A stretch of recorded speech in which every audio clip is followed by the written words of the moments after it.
Hello friends, मैं अभिषेक कुमार समृद्धि IAS के online platform पे आप सभी का स्वागत करता हूं, अभिनंदन करता हूं। दोस्तों, एनआईएस ग्रेड के अभ्यर्थियों ने जो है कल से लगातार हमें कॉल और मैसेज कर रहे हैं और एक ऑर्डर दिखा रहे हैं। सारे ग्रुप में एक ऑर्डर शेयर कर रहे हैं, वो सुप्रीम कोर्ट का ऑर्डर है और जानना चाहते हैं कि सर इस ऑर्डर का मतलब क्या हुआ है। तो मैं उस ऑर्डर का, सुप्रीम कोर्ट का ये जो ऑर्डर है उसके बारे में मैं पॉइंट टू पॉइंट जो है आपको बताने वाला हूं कि उस ऑर्डर में क्या लिखा हुआ है। सबसे पहले मैं बताऊं कि एनआईएस ग्रेड के जो अभ्यर्थी हैं उनके लिए एक बहुत बड़ी खुशखबरी, बहुत बड़ी जीत है कि सुप्रीम कोर्ट में उनका ट्रांसफर पिटीशन जो है वो एक्सेप्ट कर लिया गया है और उसी ट्रांसफर पिटीशन को लेकर के एक ऑर्डर जारी किया गया है और उस ऑर्डर के बारे में आप जानना चाहते हैं कि उसमें क्या जो है वो लिखा हुआ है। बहुत सारे जो लोग हैं वो इस ऑर्डर को लेकर के कंफ्यूजन क्रिएट कर रहे हैं और आप सभी को बता रहे हैं कि ये ऑर्डर आ गया है सुप्रीम कोर्ट का, ट्रांसफर पिटीशन में कुछ नहीं होगा, एनआईएस ग्रेड को मान्यता नहीं मिलेगी।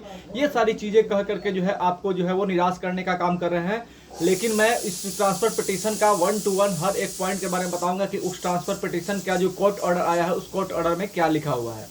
तो सबसे पहले अगर दोस्तों आप इस चैनल पर नए विजिट करें तो इस चैनल को सब्सक्राइब कीजिए, लाइक कीजिए, कमेंट कीजिए और ज़्यादा से ज़्यादा शेयर कीजिए कि जब भी कोई नया अपडेट एनआईएस ग्रेड मान्यता को लेकर के सुप्रीम कोर्ट से आए या सरकार के स्तर पर कोई भी खबर आए तो शीघ्रता से आप तक पहुँच पाए। दोस्तों देखिए, अगर कोई भी सुनवाई होती है कोर्ट में तो वहां से कुछ भी फैसला आता है तो उसका एक ऑर्डर जारी होता है कि आज जो है ये सुनवाई हुई है। तो वैसे ही जो है आप जो सुनवाई हुई थी सुप्रीम कोर्ट में उसको में ट्रांसफर पिटीशन को लेकर के Akhilesh Singh Chauhan versus state of Uttar Pradesh का जो केस था उसकी ट्रांसफर पिटीशन को जो सुनवाई हुई तो उसका जो है ऑर्डर निकला। उस दिन जो चीजें हुई उसको जो है उस ऑर्डर में लिखा गया है। उस ऑर्डर में यही लिखा हुआ है, जैसा कि हमने आपको पहले बताया था, कि इस केस से रिलेटेड अगर अब कोई और केस किसी भी भारत के हाई कोर्ट में है तो वहां पे उसकी सुनवाई नहीं होगी। अब सारी जो सुनवाई होगी वो सुप्रीम कोर्ट में होगी और इसका जो है अगली सुनवाई वो जुलाई में 29 जुलाई को होगी। यही जो है उस ऑर्डर में लिखा हुआ है।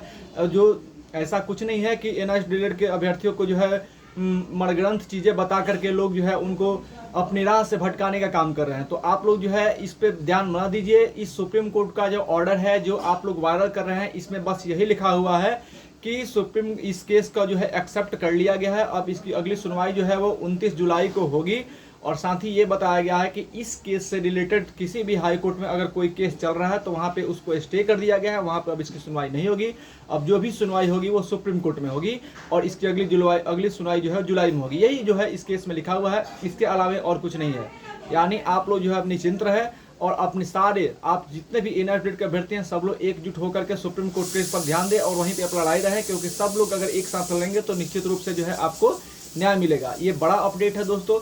अब आप लोगों को जो है वो केवल इसी केस पे ध्यान देना है, सुप्रीम कोर्ट वाले केस पे। और बात करें सरकार के स्तर पर भी तो सरकार जो है अभी 4 चरण का आम चुनाव चल रहा है और 4 चरण के चुनाव हो चुके हैं, 3 चरण के चुनाव जो है रह चुके हैं। अब 3 चरण के चुनाव जब हो जाएगा, 4 मई को जो है मतगणना की गणना हो जाएगी, उसके बाद जब नई सरकार बनेगी तो देखेंगे कि वो सरकार जो है वो क्या करती है। लेकिन फिलहाल जो है एनआईएस ग्रेड के लिए सरकार की तरफ से तो कोई बड़ा कदम नहीं उठाया गया है और जैसे ही दोस्तों इसको लेकर के कोई बड़ा अपडेट आएगा तो हम आपके साथ जरूर शेयर करेंगे। तो अब सबसे बड़ी बात यह है कि एनआईएस ग्रेड के सभी अभ्यर्थी जो है अब एकजुट हो रहे हैं।